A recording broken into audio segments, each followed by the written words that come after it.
Distinguished ladies and gentlemen, it is now my honor, my privilege, and my pleasure for the keynote address to invite the first gentleman of the state, the President of the Republic of Ghana, His Excellency, Professor John Evans Atta Mills.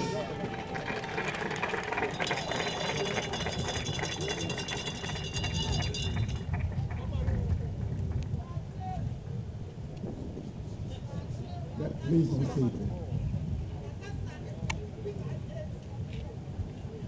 Your Excellencies, former Presidents Jerry John Rawlings and John Agyekum Kufuor, Honorable Ministers of State, the President and members of the Western Region House of Chiefs, Nananom, Honorable members of Parliament, Honorable DCEs and MCEs, Your Excellencies, members of the Diplomatic Corps, the Chief Executives of the Jubilee Partners, distinguished ladies and gentlemen, my brothers and sisters.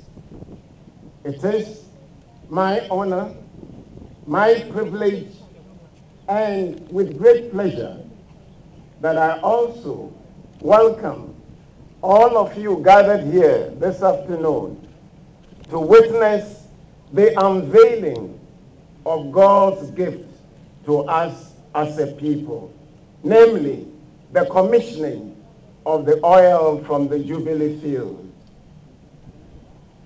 My brothers and sisters, it has fallen to my lot to be president of this nation at the time when we are commissioning the first oil from the Jubilee field.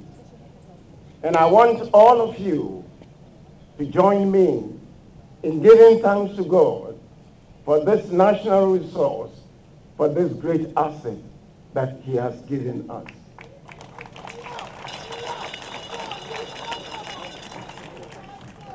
The long wait has not been in vain.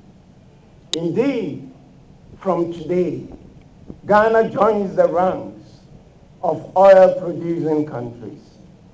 It is our hope and prayer that more and more oil and gas will be discovered in commercial quantities so that we can join the league of major oil-producing countries. Distinguished ladies and gentlemen, we in Ghana have been exploring for oil for well over a century. Indeed, previous speakers have alluded to efforts which have been made over the years, started with Kwame Nkrumah. But I must admit that successive governments have played their role in making it possible to be where we are today. The records will clearly show, as testified to by the managing director of the GNPC, that under President Rawlings, oil exploration activities were greatly intensified. And indeed,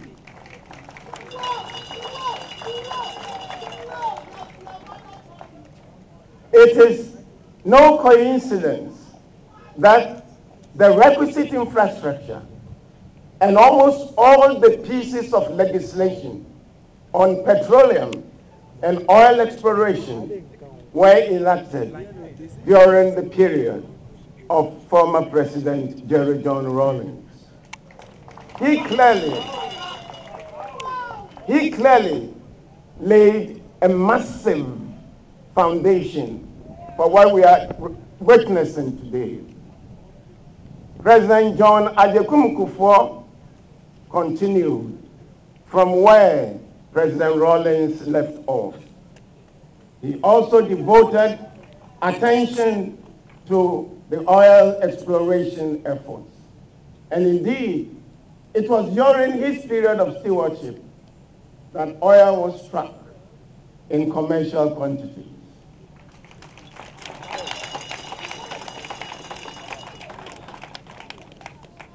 It is indeed proper and fitting for us to acknowledge the contributions which many individuals have made to bring us to where we are today.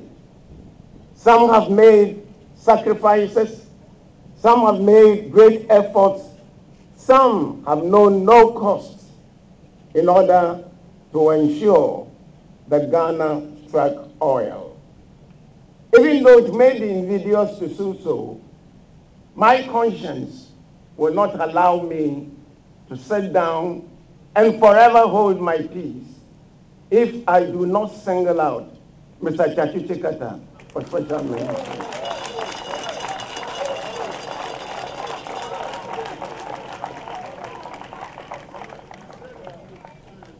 But my brothers and sisters, there are others too numerous to mention who have also played their part.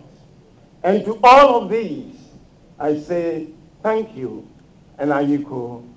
But how can we forget the Jubilee partners, through whose perseverance and efforts we have been able to develop the deep sea oil facilities, and we are now in a position to start exploiting this very valuable natural resource. I'm here referring to tallow, Cosmos, Anadarko, Silver Oil, UNO, and of course, GNPC.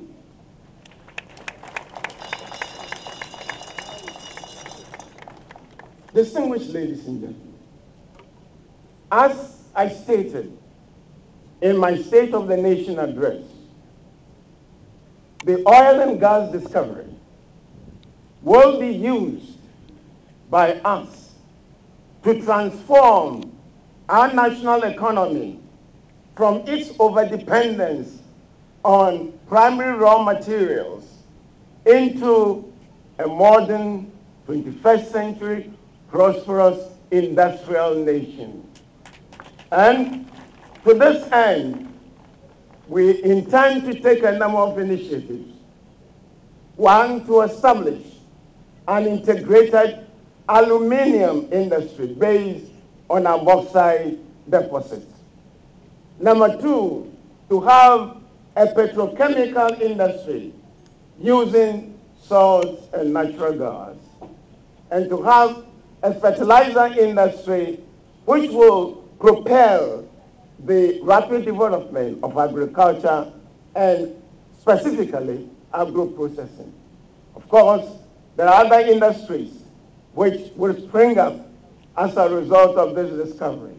And as I said in my State of the Nation address, an iron and steel industry is also a possibility.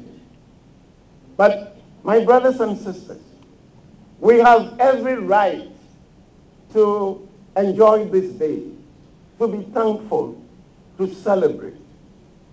But for those of us who are in leadership positions, the question that we must ask ourselves is this: to what extent are we going to contribute to making this oil and gas discovery either a blessing or a curse? This is the serious responsibility that should engage our attention. This, indeed, is the onerous responsibility that has been thrust on us. And as I've always said, we will not let you down. We will make sure that as Ghanaians, we reap the benefits of this God-given asset.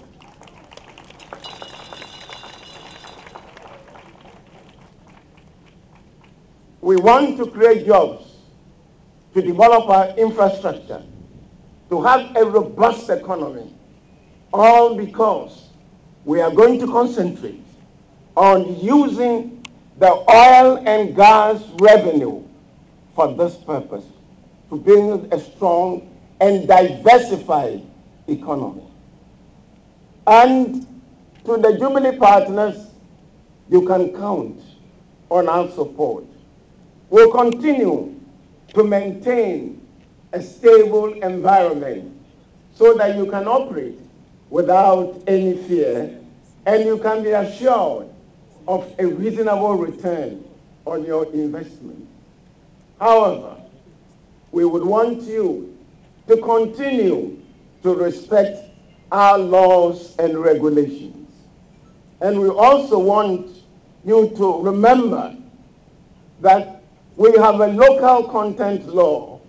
That is to say that as much as possible, Ghanaians must be involved in those activities which can be sourced locally. We will ensure that this is done.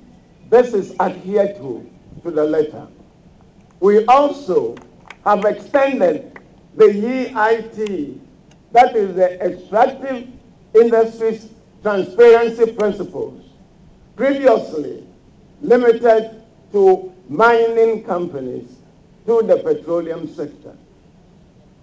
We believe that if we work in harmony, in partnership, we should be able to use these resources judiciously and for the benefit of our people.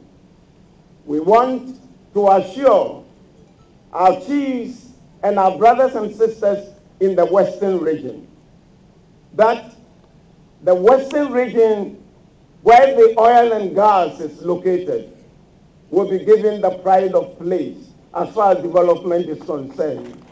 Indeed, there is going to be massive infrastructural development in the Western region within the next few months. 10%. One of the reasons is that apart from the fact that the Western region is entitled to it, if you want to develop the oil industry, we must provide this kind of infrastructure to give it the needed boost and the needed support. So Nananom, I want to assure you that you'll be given your due. Your entreaties have not fallen on deaf ears. As we say, why am I here and son why am I fata?